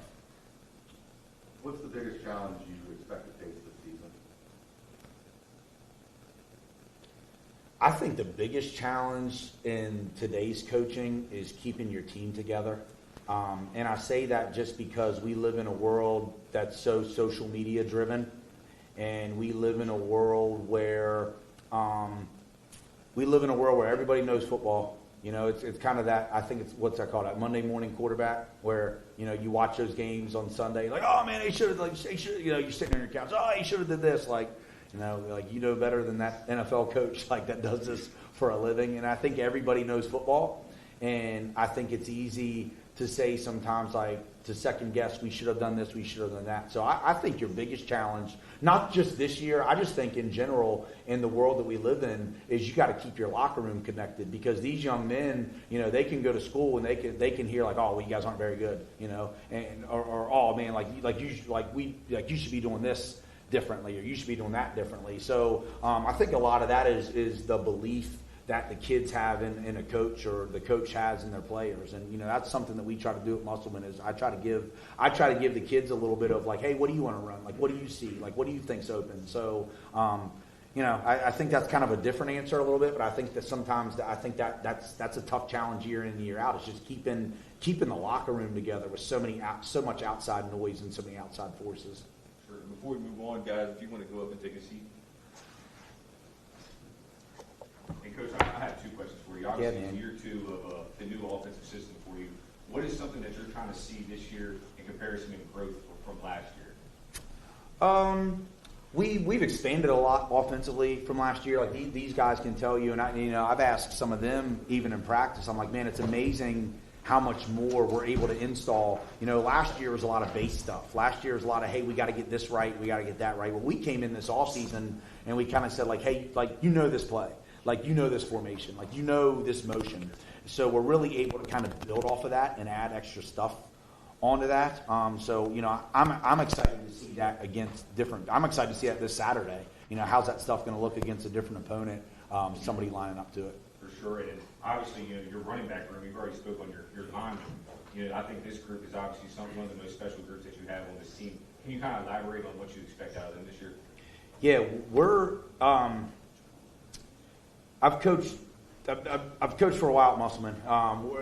We're running back U. I call us, just because you look back at the history of Musselman, man. Like, running backs everywhere, and that's before I even coached. But even since I've been the coach, you had Deontay Glover. Deontay Glover played at Shepherd, was an All-American, got drafted to the Canadian Football League.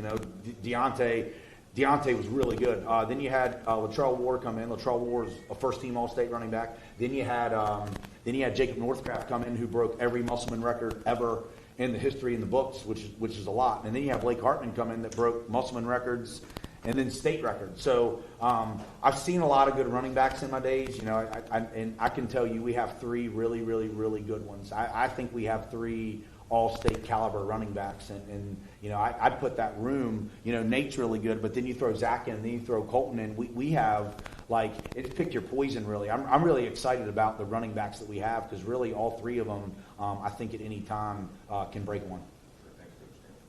This is for the seniors on the panel. How have you guys embraced your role as leaders and upperclassmen? Well, I obviously rushed for 1,000 yards last year, and now I have more eyes looking at me. So, I have to watch my tone when I talk to them. I have to be a leader and encourage them more, and, just set a tone. This question is for Zach. Zach, if you could replay last season, do it all over again, what would you do differently? I think what I would do differently is probably throw the ball a little bit better and try and stay in the pocket a little bit longer. And for Colton, you're coming back to this team after taking some time off from playing football. What all went into that decision for you to come back and play football this year? I played football my whole life, and I went to all their games last year, seeing them play, and I'm not out there. I missed it a lot. And for Jaden and Seth, you guys are in an offense that's predicated on running the football more times than not. With you guys being in positions to where maybe you will look to catch passes or something, how do you guys take in that team element of, all right, there's maybe more times I'm blocking than I'm looking for a pass in this offense. What's that like for you guys? You just got to do your job. Just get it done. No matter running the ball, passing the ball, you just want to get the ball up the field, score a touchdown. So I just prioritize getting the play done, making sure it gets done right. Nate, as a player, what do you need to do to make yourself better this year? Well, I can always better myself. I'm always hard on myself. I never, I always keep telling myself I can do better. And one thing I could do better this year is leading my team. Each one of you guys on the panel could answer this question for me. Which EPAC game are you looking forward to most? I'd say Jefferson. Spring Mills. I think mine would be Spring Mills. Coach? First I don't know. Hedgesville. Washington. Spring Mills. So, Coach, obviously you said Hedgesville. You want to elaborate on why? I don't know. Musselman Hedgesville's been the longest running rivalry in the EPAC. You know, we talk about that every year. That's the longest running series. So, you know, I also went to school there and graduated from there. So, you know, I like the. I bleed green now, and I'm diehard Musselman. So, I don't know. I like playing Hedgesville. It just I don't know. It's always an emotional game. I feel it's always juiced up a little bit. So I don't know. I like playing against them. I don't know. I'd say 1B is Washington though, because we had that game last year. We had them last year, and we let that one slip away. So yeah, you always want to get those games back. So yeah. For sure. And this will be my last question for you, Coach. Obviously, offensively, you guys started to really come into form towards the end of last season. You're competing well against Jefferson and Washington. Now to flip on the other side of the ball, with Coach Wes Smith coming back, what is your biggest key for success on the defensive side of the ball to win games this year? Our football IQ is going up a lot, you know, and that's really on both sides of the ball. Like we've really worked on being smarter football players and understand what's going on. So, you know, on the defensive side, and these guys shake their head if they agree with me. Like defensively, we are 20 million times better this year than we were last year, and a lot of that's just because of our aggressiveness. You know, and Coach Smith brings that. He brings that mentality of we're gonna get after it, and then also just we're more football smart. We understand situations. We understand, you know, where our run fits are at. We understand where our responsibilities are in coverage. So I'm just excited to see, you know, our kids playing a good system and understand where they're supposed to be and where they're supposed to fit. This is for Colton Shelton. When the season's over, how do you want to be remembered by your teammates? I just want to be known as like that guy who always led the team and played hard every rep, every chance I got on the field, and gave it my all. This is a bit of a stretch, but I'll ask it anyway. Any one of the players can answer it. We will win the EPAC if. There ain't no way.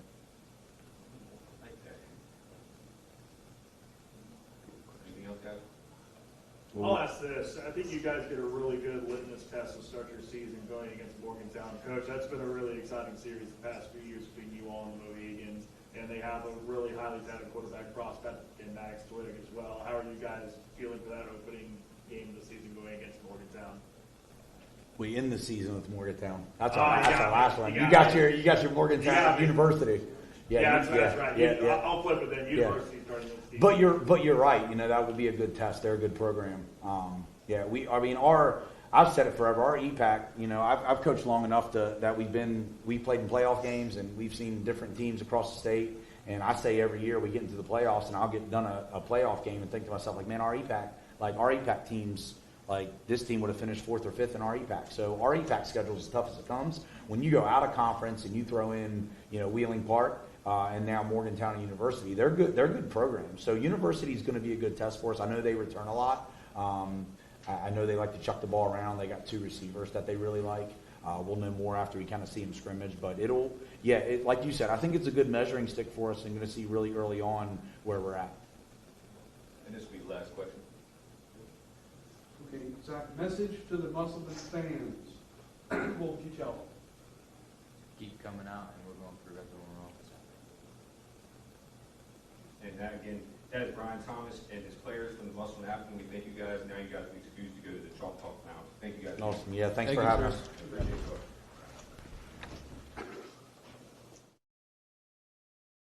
In fact, we were honored to be chosen as the best of the best real estate closing attorneys for 2022 by the Martinsburg Journal.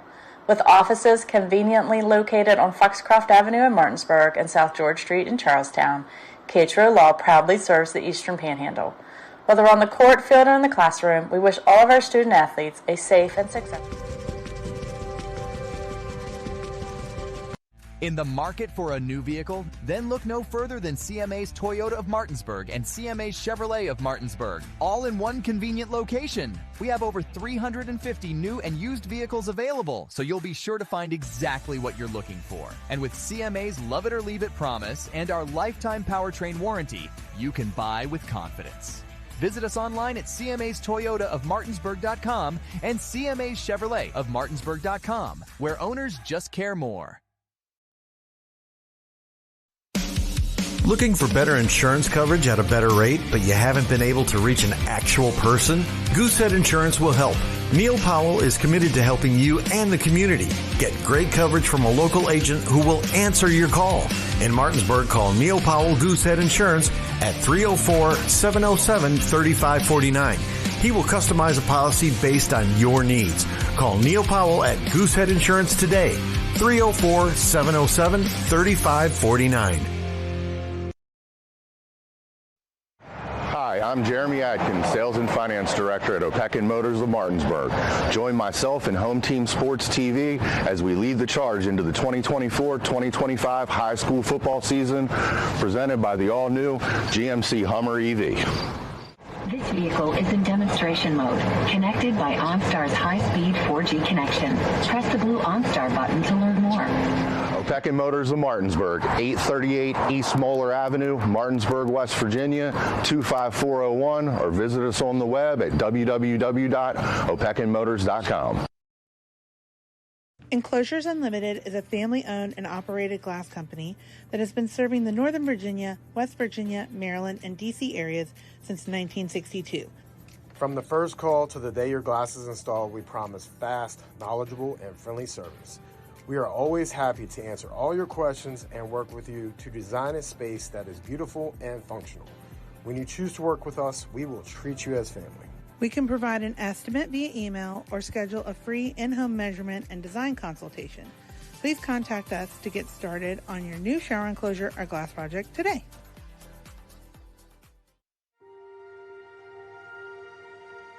Here at the barn, we have been making dreams come true since 1972, where we help women feel their most beautiful for any occasion, from pageant, homecoming, and prom gowns to walking down the aisle in the perfect wedding gown alongside their bridesmaid and their family. Stop by to meet your stylist today to find an affordable gown, and we do offer layaway. RC. And welcome back, everyone, to the 2025 HTS EPAC Media Day. Now we have the Jefferson Cougars led by Coach Craig Hunter. Coach, again, coming off of 4 straight really deep runs into the playoffs. What's going to take you to that next level to get over that hump and maybe go see the semifinal round and possibly play the state championship? Consistency. I think we just got to keep the same consistency that we've had all season long and continue to get better as we keep going. I feel like we just get there to a certain point and like something just goes wrong with us, and then at low points in time, and after a while, it seems like the wheels just start coming off. I feel like we've been right on the cusp of getting over the hump. Hopefully, I think this year could be the year we get over the hump. I feel confident in the O-line. O-line is very, very senior, very, I guess, was heavy with people who've been there before, so we're experienced on the O-line. So we're going to lean on them early in the year. Hopefully, they can get us through. And everybody always says you got to be able to run the ball late in the season when it gets cold outside. So that's going to be the main thing, is leaning on them. Coach Hunter, which one of your positioning groups has impressed you the most so far this summer? If you ask them, they'll probably say none of them. O-line. The O-line is the one that's been experienced, them and the receiver group. The O-line and the receivers are experienced. They've been there before. They've been through a lot of things with us before, and they've been through the trenches with us. So I would go with them. Offensively, defensively, I would probably say the linebackers. Those guys have been there before. So hopefully, they'll continue to get better each day and work toward the goals that we set forth coming into this season. You're a week and a half into practice now. Offense and defense, are things starting to come into focus at this point? We're getting there. Even though we got a lot of experience, we got some new kids sprinkled in, some kids that are coming up from JV that are going to be playing a significant amount of ball this year. So it's coming together. I'm not pressed about it. We got a scrimmage on Saturday. We'll see how the scrimmage goes. We'll get some more evaluation in, and then we'll get ready for there. We still got 2 weeks before we play first game, so we got a lot of time left to get ready to go. Coach, Jefferson football has really been highlighted by the really special skill position players it's produced over the past couple of years. Keyshawn, when he's been able to do, Tayshawn last year having another fantastic season. Who's some of the guys you think are ready to take the mantle as these next guys we're talking about as special, really skilled position guys at Jefferson High School? See what you did. You're gonna make me name names. I'm gonna forget somebody. Somebody gonna be mad at me. I'm gonna get a text from somebody. So, you know, we have a lot of guys that are skilled position that they just keep coming back, keep coming through the program. One of the main ones, you know, speed-wise, Tony Allen. I think he can blow the top off any defense. He's extremely fast. I go back and say, you know, Jackson Rockwell has extremely wide catch radius. You get a ball near him, 9 times out of 10 he's going to come down with it. He'll protect the quarterback and go up and get balls. You know, we're going to be leaning on a running back by committee starting off. So, you know, you got, you know, Trayvon Ledbetter, Takeem Drake. You know, they're going to be in the backfield. So those guys right there are going to be people who are going to lean on the skill positions to help get things going.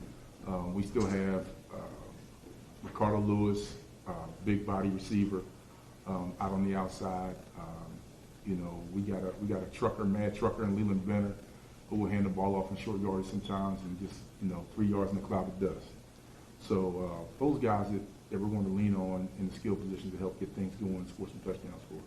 And you talked about the linebacking core really impressing you so far in camp. Who have been the big emerging guys from that linebacking core so far? Pretty much same names. You know, Leland Benner, Takeem Drake, Trayvon Ledbetter.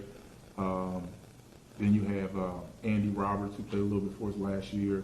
And then, you know, between moving up between linebacker and strong safety for us, Frank Turk.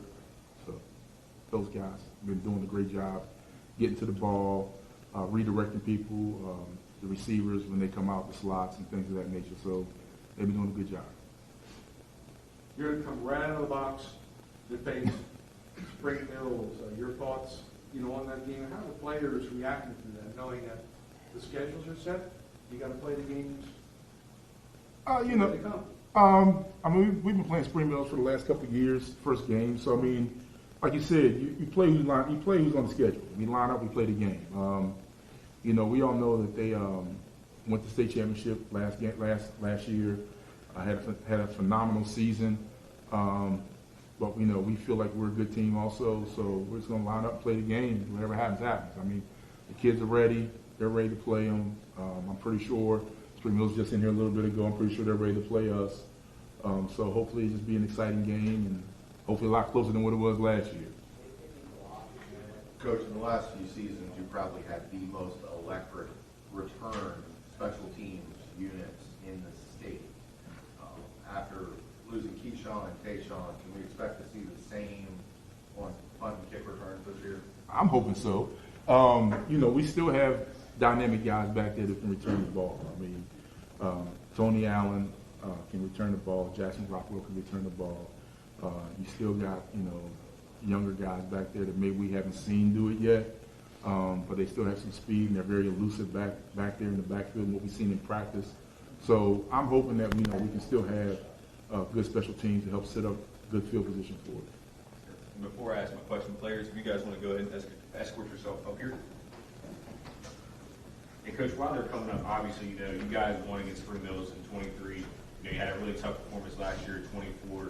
In this rubber match, what are you using as motivation to get these guys ready? You know, obviously go in there and try to start the season 1-0. You know, it shouldn't, as they're coming up, it really shouldn't take much to get them ready to go for this game.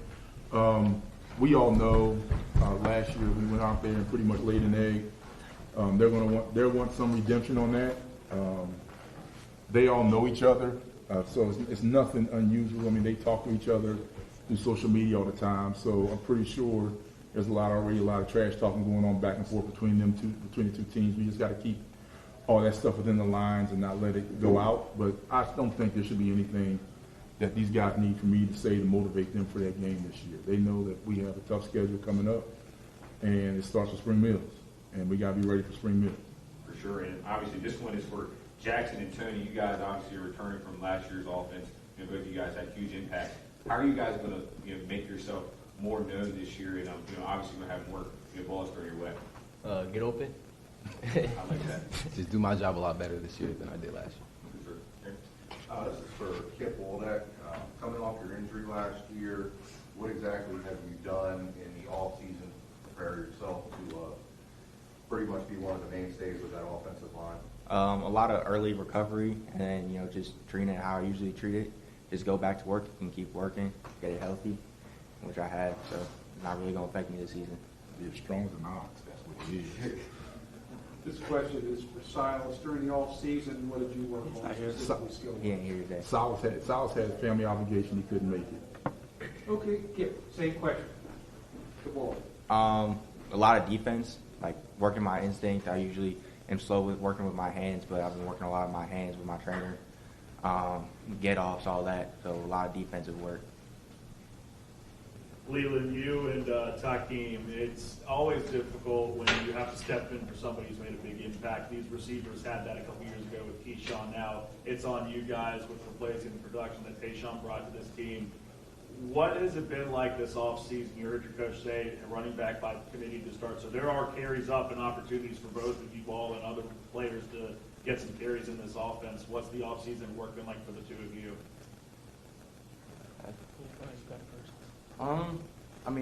I'm really focused at tight end. When they put me in at running back, I get carries here and there, but I'm more looking to block for my running back. So this summer I went harder than ever so I can show the coaches that I'm ready and prepared to run the ball. This is going to be for Jackson and Tony.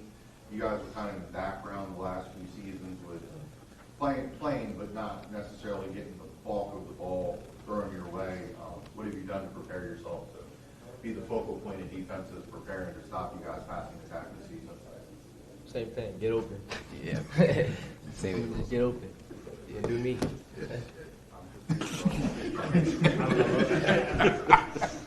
So, Coach, obviously, it's a whole new year, a whole different team. What is going to be your identity for this group going into the 25 season? I feel like it's going to pretty much, we're going to do the same things we've done in the past. There's going to be a little bit of tweaks there, here and there. We're missing some guys. Like I said, you won't see just one running back getting the ball handed off. We're going to probably see running back by committee, which means at some points in time you're going to go with the hot hand.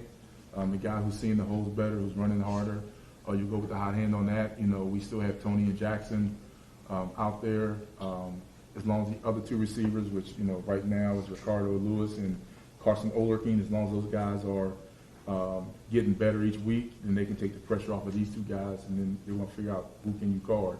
But, it's not going to change much. We're still going to run the ball. We're still going to hit our RPOs. We're going to take our shots deep. So it's going to be some of the same stuff.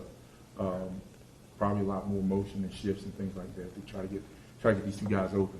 For sure. And obviously, you're losing about 60% of your touchdowns from last year from Mar Wallace, Dylan Herrick, and Tayshawn Roper. So there's going to be a lot more opportunities going around the table. Are you guys going to look, more forward to getting everybody else involved as well? Or are you going to try to lean on your starters with Tony and Jackson? I feel like, with coaching staff and I talked about, coming back this year. Tony had a great season last year. Jackson had a really great season the year before and had a good season last year, but I think his sophomore year was a little bit better. Tony had 900 yards receiving last year, so, people are going to be looking to stop him, and they know that he's fast. So, it's going to be a thing where trying to get the ball to other people, like I said, and it's going to be big time for Ricardo and Carson to catch balls, get open, to help open things up for them a little bit more, because then if they're shading toward them, then those guys are going to have to get open and catch balls. That's what we're going to look for. We're going to get the ball around the people, but still going to see the focus on these two guys, trying to get the ball in space and let them do what they do. Thanks, Coach. Coach Hunter, who can we expect to see roll out under center for the first game? No comment.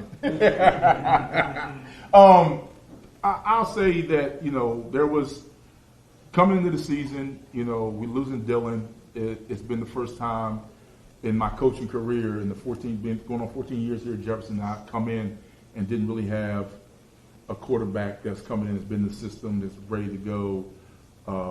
And then I had two young men come in. Unfortunately, one got injured in the off season.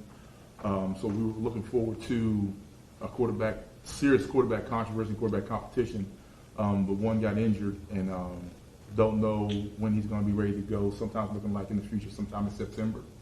So at this point in time, right now, we're gonna go with Ryan Wynn under center.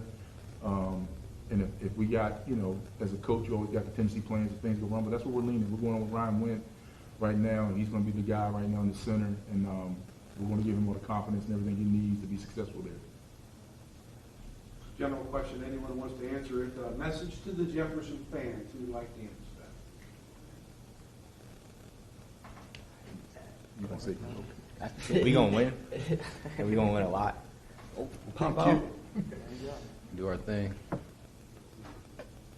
Special James. Coach, schematically, you mentioned that you're rolling with Ryan week 1. Is there going to be ways for you to make things easier on him, getting manufactured touches, maybe things east-west moving for Tony, for Jackson, and the like to make it easier on him? I can't give everything away. We're going to try to make things easy for him. It's got to be easy for him. You got to have plays to get your quarterback in rhythm.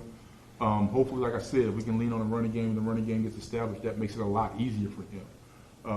So your running game's going, you can get your RPO game going, and then you create. It's always a numbers game. So if you can get more people in the box or out of the box, it creates different things and different scenarios for us to do, and then the play call. So hopefully, we'll make things like easier for him to get things going to the RPO game, the running game, help things, and get him in rhythm early in the game. And this will be the last question for you. Obviously, you guys have built a really good culture for your program. What is it going to take for you guys to take that next step to obviously get to where you guys want to be? You go ahead. Mentality. Yeah, I want to hear you say it. A mentality. I think we got to be stronger and be ready for this year. I feel like we have a lot more seniors that are more dedicated this year and want the state chip. So I think we've been working a lot more all season. Sure, thanks, Jackson. Yeah, gotta get open. I love that, Doctor. Again, we want to thank Coach Craig Hunter and the Jefferson Cougars for joining us today. You guys are pretty good to talk now. Thank you, guys. Thank you. You guys want to talk about?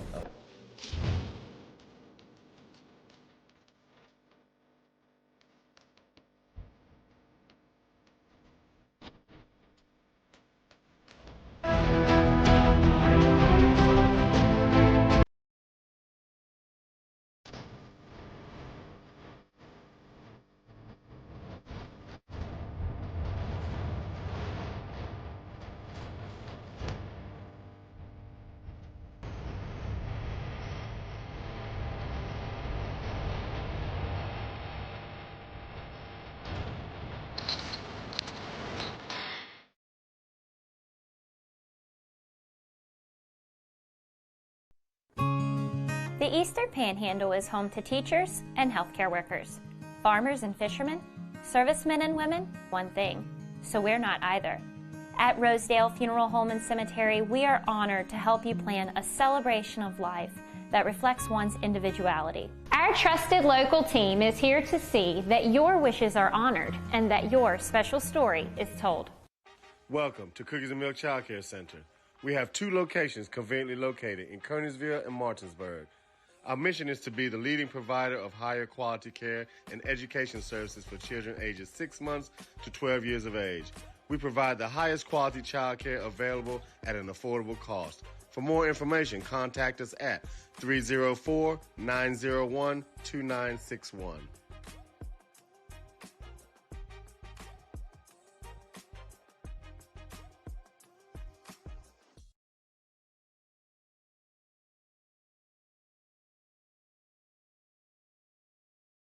Hey, I'm Jeremiah. And I'm Braden, and we are Brothers Bin Blasting, your bin blasting all-stars. A unique sanitizing service begins right after your local trash collection. With a scheduled pickup time and location, we arrive promptly to clean your bins on the spot. Our advanced 360-degree cleaning heads and pressurized water heated to over 200 degrees ensures a powerful blast blasting away 99% of all germs and bacteria. Visit our website at brosbinblasting.com and use code GETBLASTED to receive 50% off your first cleaning.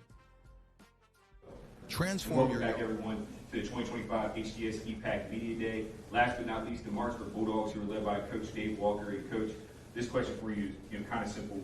You got already 10, 11 championships. What motivates you year after year to keep pursuing excellence?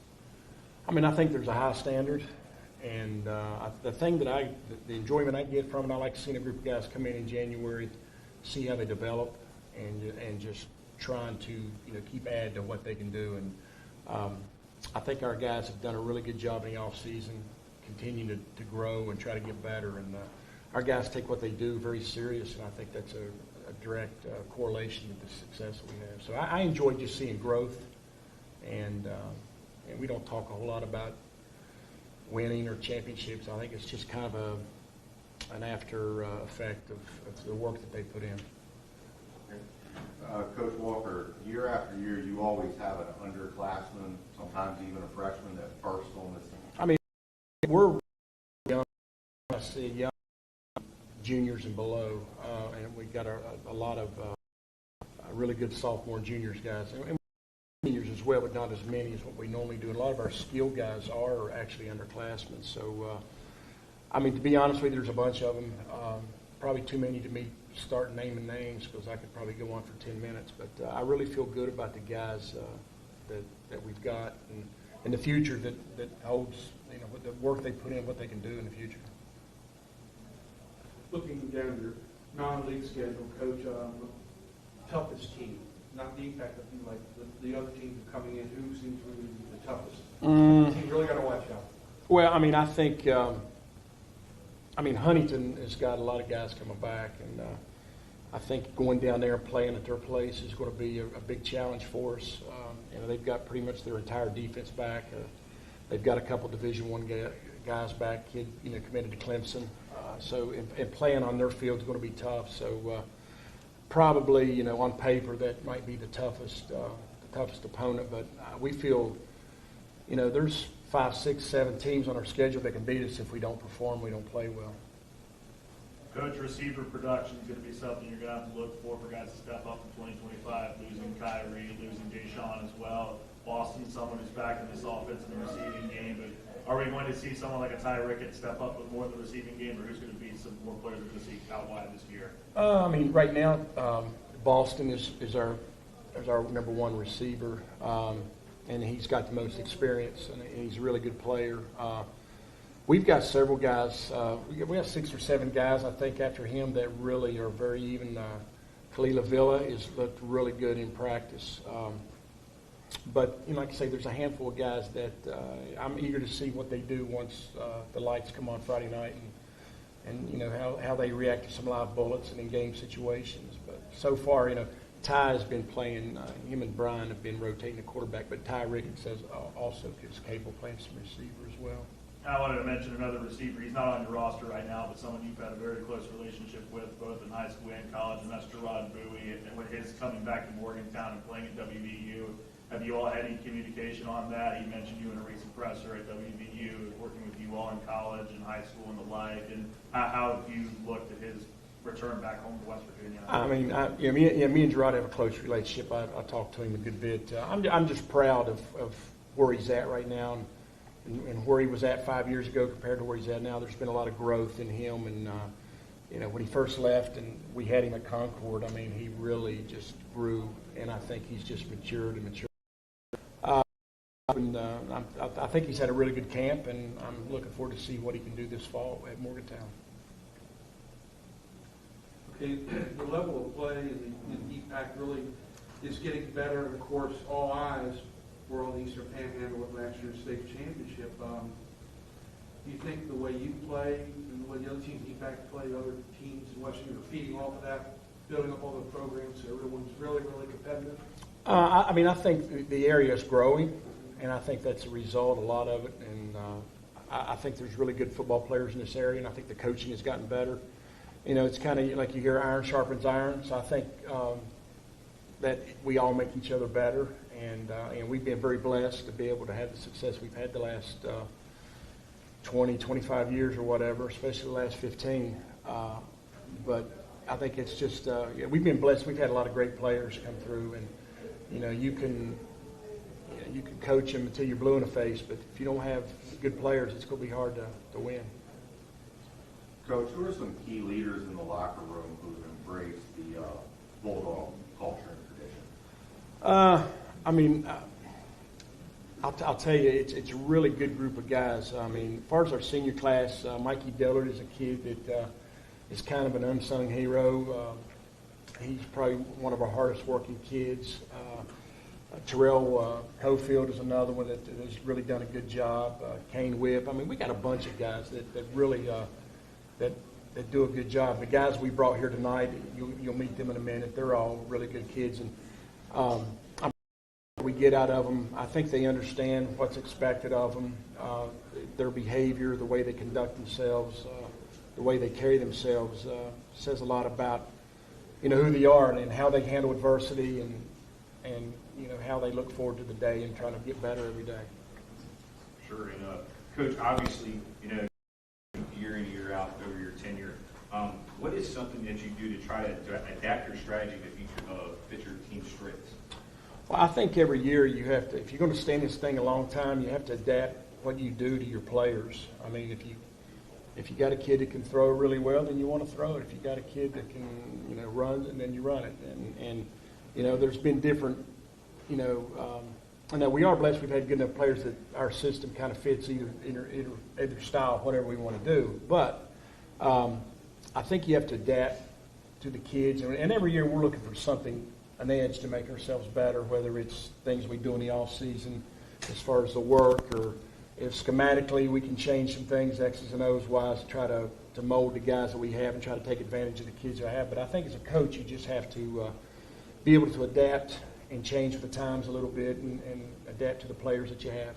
For sure, and kind of like a follow-up question, obviously you can coach players like Brandon Nash-Butler, Blake Watkins, Tyson Bagent, and Corey Fagan from last year. Do you make any changes to your playbook when you have a different type of players playing that quarterback position? Yeah, I mean, our base package is very similar, but like when Tyson was our guy, obviously we didn't require him to run the ball a whole lot, because he was more like a Tom Brady. He was going to beat you with his arm. And then you got somebody like Coy that did both pretty well, but probably was a better runner than he was a passer. Malik Watkins is another guy, Cookie Clinton. Those guys were better runners. But I think the guys we got this year are very balanced with what they do, and we want to try to stay balanced with what we do. But yeah, you just got to change what you got and try to build on the strengths of the kids that you have. For sure. Thanks, Coach. And if the players want to go ahead and call on. Coach Walker, there has been quite a few of them, but what's your favorite memory from your coaching career so far? My favorite memory? I've got a couple of them. Probably, winning our first state championship. That's something that I'll take with me because we'd been there 4 times and got beat, and kind of felt like I had a curse on me or something there for a while. But probably the feeling we had after winning the first one, and then probably, my son caught a game-winning touchdown in the state championship game. That was pretty special for me as well. But every year brings memories, and I'll start with Brian. You have a great opportunity to step into one of the most storied programs in the state at the most prolific position, the quarterback position. And we've seen kind of the ascension of kind of a line, if you will, with Murphy. Coy was his running back. You were Coy's running back at times last year. Now you step quarterback for the Martinsburg Bulldogs in a sense.